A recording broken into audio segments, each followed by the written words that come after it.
Las fuerzas armadas ucranianas han entregado a Rusia su mayor derrota táctica desde que no pudo tomar Kiev al comienzo de la guerra. Muchos en Occidente califican la reciente contraofensiva de Ucrania como un cambio de juego, e incluso los propagandistas rusos han expresado gran alarma y preocupación por el éxito de la ofensiva, yendo tan lejos como para admitir que las fuerzas rusas se vieron obligadas a retirarse de la región de Kharkiv.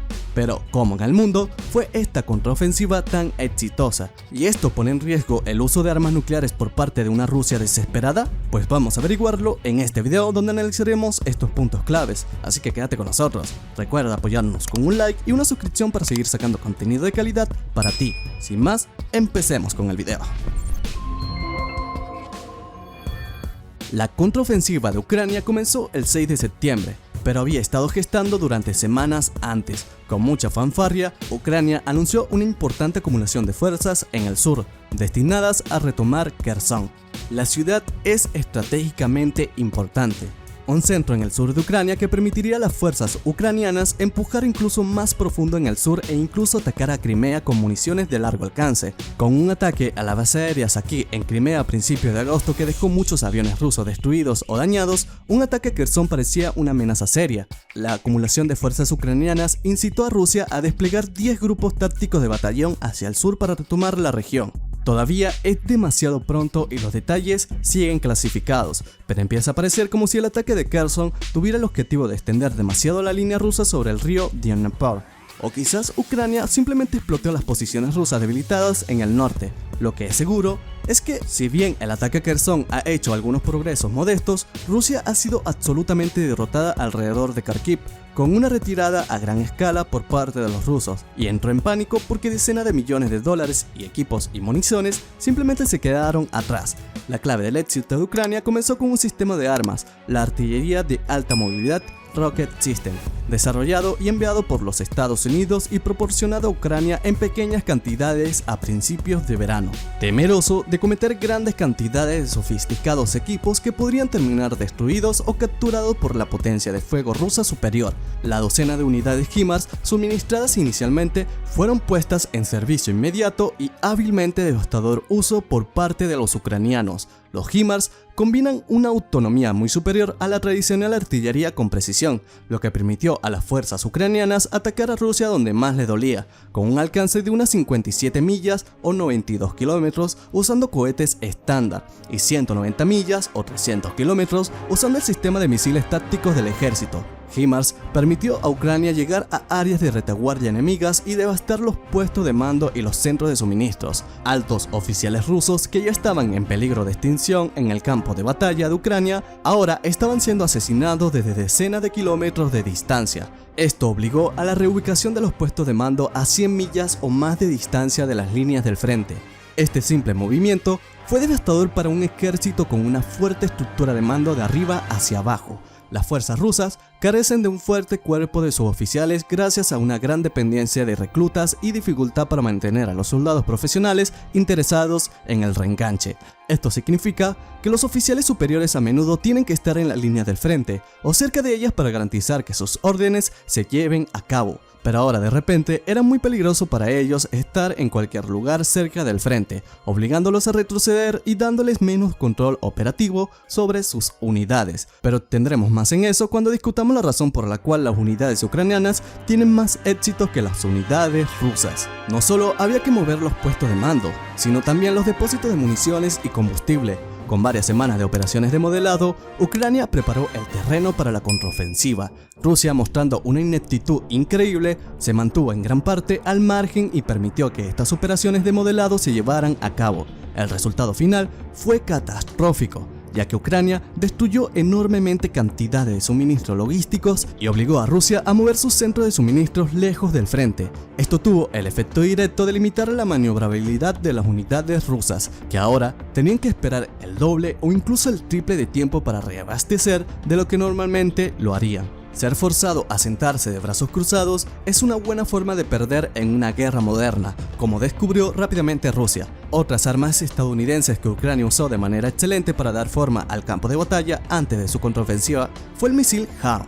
o misil antirradiación de alta velocidad, previsto a Ucrania en números clasificados. Un esfuerzo de ingenieros estadounidenses y ucranianos resultó en la adaptación de monturas de estilo occidental para el HARM, para aviones de fabricación soviética de Ucrania. Una vez equipada con HARMs, la Fuerza Aérea de Ucrania comenzó a apuntar los radares rusos con un efecto devastador. La pérdida de radares de defensa aérea y de contrabatería hizo cada vez más difícil para Rusia defenderse de un ataque aéreo o tomar represalias contra la artillería ucraniana con sus propios bombardeos. Esto terminó siendo un gran cambio de juego en el campo de batalla, trayendo un nivel de paridad entre los dos poderes. La pérdida de confianza en la detección y el derribo de combatientes ucranianos fue probablemente parte de la razón por la cual el ataque en el norte fue una sorpresa.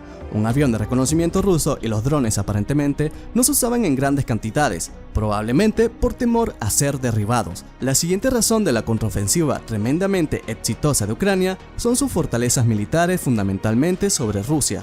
Rusia es, con mucho, el ejército más poderoso, pero también es, con mucho, el menos capaz, un hecho que Ucrania ha explotado con gran ventaja. En el 2014, cuando Rusia entró en Crimea, el ejército ucraniano estaba en un punto de crisis. Fue terriblemente entrenado y mal equipado, tratando de luchar contra las fuerzas rusas usando la misma soviética doctrina que usaba la propia Rusia. Sin embargo, poco después de la invasión de Crimea, Estados Unidos y otros socios de la OTAN ingresaron a Ucrania y comenzaron un programa integral de capacitación y reestructuración por sus militares. Cientos de estadounidenses harían el viaje a Ucrania durante los próximos 8 años, entrenar a Ucrania en doctrina y tácticas occidentales y remodelar completamente su ejército. El resultado no es perfecto, pero las Fuerzas Armadas de Ucrania hoy en día se parecen más a un profesional. Se alienta a los oficiales y comandantes subalternos ucranianos a tomar la iniciativa y tomar sus propias decisiones en medio del combate, característica de la que carecían por el lado ruso. Esto permite que las unidades ucranianas sean mucho más adaptables y maniobrables que sus homólogos rusos, que deben sentarse y esperar órdenes de sus superiores antes de hacer algo que no se haya discutido ya en la planificación de contingencia. Esta libertad de iniciativa entró en juego de manera significativa cuando los comandantes ucranianos ordenaron a sus unidades que explotaran aún más las brechas defensivas. Incapaces de ajustar a sus defensas a medida que el entorno de combate evolucionaba a su alrededor, las unidades rusas se vieron obligadas a huir simplemente, aunque un número significativo simplemente se rendiría.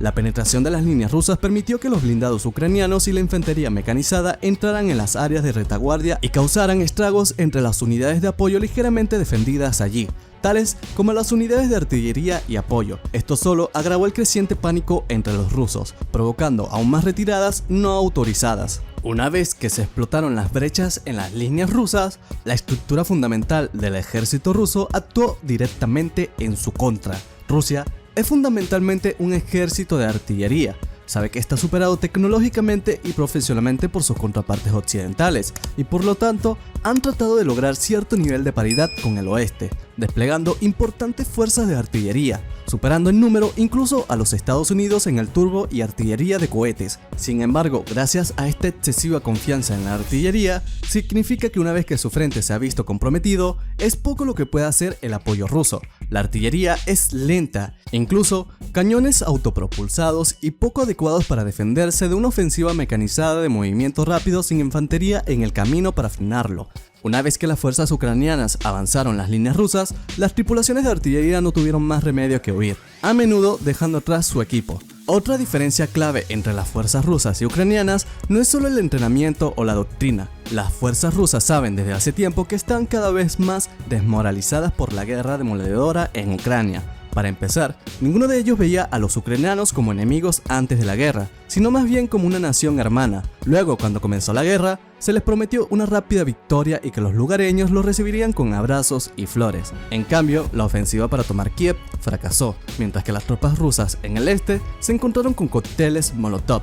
Las armas en Ucrania cobraron un precio aún mayor en la moral rusa, ya que los estadounidenses HIMARS y Excalibur proyectiles de artillería guiada causaron estragos de precisión entre las fuerzas rusas. Los problemas logísticos rusos llevaron a que algunas unidades se quedaran completamente sin alimentos y se vieran obligadas a robar a los lugareños, creando aún más problemas de moral para el ejército ruso. En comparación, las fuerzas de Ucrania están muy motivadas, tanto por su deseo de defender su patria, sino también por un sentido de venganza por las atrocidades rusas en los territorios ocupados. Putin, ahora conocido como el carnicero de Bucha, ha emprendido una campaña de guerra sin restricciones contra civiles ucranianos y su ejército ha utilizado el asesinato y cosas peores como herramientas destinadas a debilitar la moral y la voluntad de la lucha en Ucrania. Sin embargo, estas tácticas han fracasado y ha dado a los defensores de Ucrania un deseo aún mayor de expulsar a las fuerzas rusas de su país. La negativa del presidente Zelensky a abandonar la capital cuando parecía que iba a caer a cualquier día lo convirtió en un héroe instantáneamente a los ojos de la gente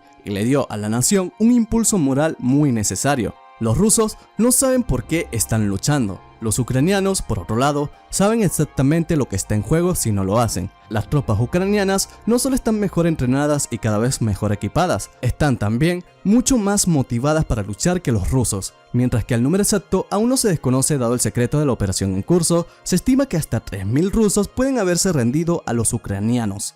Este conflicto tiene un punto de inmersión bastante profundo. Así que si has llegado hasta aquí, cuéntanos tu opinión. ¿Quién crees que gane en esta lucha de titanes? ¿Qué crees que ocurrirá después del conflicto? ¿O qué crees que sucederá durante el mismo? Si tienes alguna opinión al respecto, recuerda dejarla en los comentarios que te estaremos leyendo. Y también recuerda que si te gustó el video, un like y una suscripción nos apoyaría bastante para seguir creciendo este canal y seguir brindándote de contenido de calidad para ti. Si además compartes el video con un amigo, 1.000.000 de bitcoins te caerán mañana en tu cuenta. Nah, broma, pero sí tendrás una estable vida financiera. Ya sin más nada que decir, chao y hasta la próxima, trader.